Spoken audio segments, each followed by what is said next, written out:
सुल्तानपुर विच ॻोठ आदम खान को बाग में सिंध एजुकेशन फाउंडेशन के सहकार से हलंदड़ स्कूल में जश्न आज़ादी पाकिस्तान से इज़हार मोहब्बत के हवाले से एक पुरवकार तकरीब कोठाई वई। रिपोर्ट करे रहियो आहे अयाज समायर।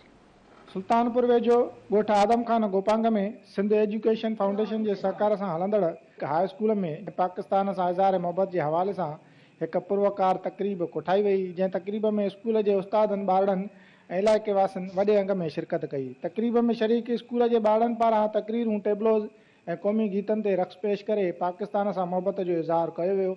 इन मौके ते तकरीब में शरीक उस्तादन शागिर्दन ऐं ॿियनि दत्त टीवी न्यूज़ से ॻाल्हाईंदे चयो त प्रोग्राम जे मल्हाइण जो मकसद इहो हुयो त जीअं हितों जे बैकवर्ड एरिया जे माण्हुनि में हितों जे ॿारनि में एक शऊर पैदा थे, एक ॼाण हासिलात उन्हनि खे मिले त असांजो मुल्क आज़ाद कीअं थियो, कि कीअं अॻिते वधणो आहे। उन्हनि जी हौसला अफ़ज़ाई जे लाइ असां ही प्रोग्राम जो अरेंजमेंट कयोसीं।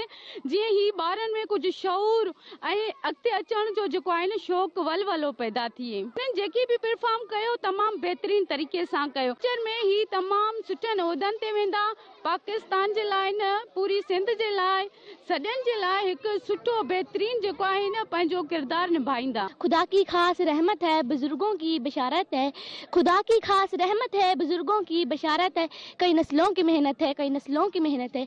असासा है दिलेरों का, असासा है दिलेरों का, शहीदों की मानत है। जब भी तारीख ने रखा इसका नाम पाकिस्तान पाकिस्तान। 5 किलोमीटर में आस पास जेके भी ॻोठ आहिनि उन्हनि में को भी सेकेंडरी स्कूल ना है।